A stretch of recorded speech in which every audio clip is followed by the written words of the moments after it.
रात के 11 बज चुके थे। अर्जुन अपनी बाइक से उतरकर उस पुरानी हवेली के सामने खड़ा था, जिसके बारे में पूरे गांव में कहानियां सुनाई देती थी। लोग कहते थे कि यहाँ से कोई जिंदा वापस नहीं आया, लेकिन अर्जुन को यकीन नहीं था। वो सिर्फ एक यूट्यूबर था जो वायरल कंटेंट ढूंढ रहा था। जंग लगी गेट चिड़चिड़ाते हुए खुली। हवेली का कंपाउंड अंधेरा और चुप था, जैसे सांस भी नहीं ले रहा हो। अर्जुन ने अपना कैमरा ऑन किया और अंदर घुसने लगा। गाइस, आज मैं इस खूनी हवेली के राज खोलने आया हूं, उसने कैमरा में कहा, लेकिन उसकी आवाज कांप रही थी। जैसे ही वो अंदर घुसा, एक ठंडी हवा ने उसका स्वागत किया, ऐसी ठंडी कि उसकी हड्डियां कांप गईं। पुराने फर्नीचर पर धूल की मोती तबाह लग रही थी। दीवारों पर लगती टूट फूटी तस्वीरें थी, जिनकी आंखें उसे घूर रही थी। अचानक पीछे से दरवाजा जोर से बंद हो गया। अर्जुन पलटा, कोई नहीं था। उसने दरवाजा खोलने की कोशिश की, लेकिन वो जमा हुआ था, जैसे किसी ने बाहर से बंद कर दिया हो। हेलो, कोई है? उसकी आवाज खाली कमरे में गूंजी। कोई जवाब नहीं। तभी ऊपर से एक आवाज आई, थम थम थम, जैसे कोई भारी कदम उतर रहे हो सीढ़ियों से। अर्जुन का दिल तेज धड़कने लगा। उसने टॉर्च ऊपर की तरफ की, कुछ नहीं दिखा, लेकिन आवाज बंद नहीं हुई। वो पीछे हटकर दीवार से लग गया। तभी उसकी नजर शीशे पर पड़ी। शीशे में उसकी परछाई थी, लेकिन वो अकेले नहीं था। उसके पीछे एक काली आकृति खड़ी थी, जिसका चेहरा अंधेरा था, सिर्फ आंखें लाल चमक रही थी। अर्जुन चिल्लाया और पलट कर देखा तो वहां कुछ नहीं था। जब दोबारा शीशे की तरफ देखा तो वो आकृति और पास आ चुकी थी, अब उसके बिल्कुल कंधे पर। अर्जुन भागा, सीढ़ियां चढ़कर ऊपर की तरफ। हर कदम पर लकड़ी चिड़चिड़ा रही थी, जैसे गिर जाएगी।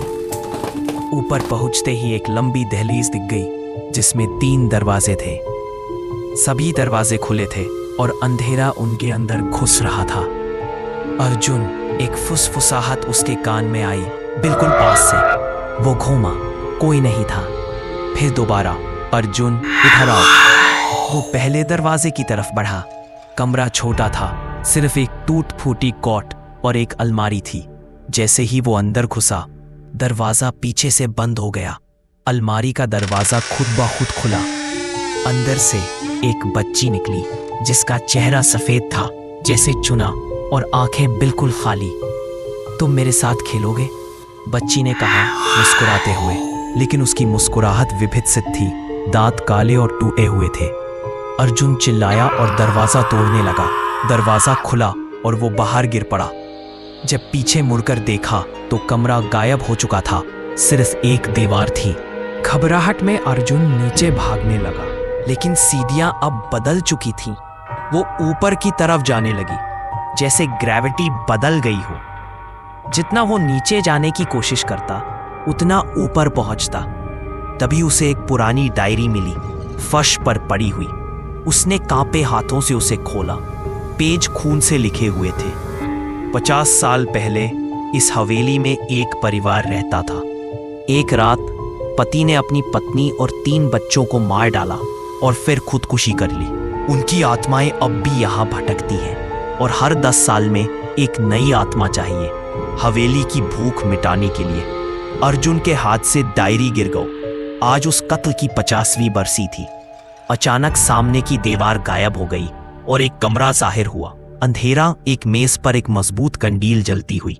मेज के पास बैठे थे वो परिवार। सब मुस्कुरा रहे थे, उनकी आंखें खाली, और वो अर्जुन की तरफ इशारा कर रहे थे। बैठो बैठो हमारे साथ, पिता ने कहा गहरी आवाज में। अर्जुन ने पीछे मुड़ने की कोशिश की, लेकिन उसके पांव जमे हुए थे, जैसे जमीन से चिपक गए हो।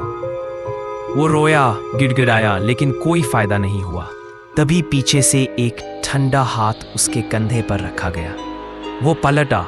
वो पत्नी थी, काली साड़ी में, उसका चेहरा आधा गला हुआ। तुम्हें यहां से नहीं जाना है, उसने कहा।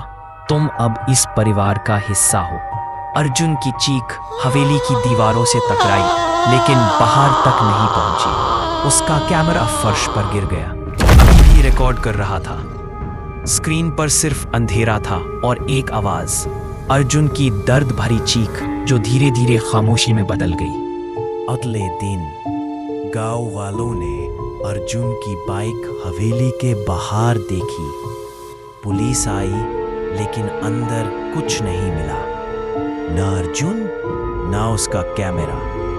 बस एक चीज थी, दीवार पर खून से लिखा हुआ 51, और हवेली फिर से खामोश हो गई, अगले 10 साल का इंतजार करते हुए।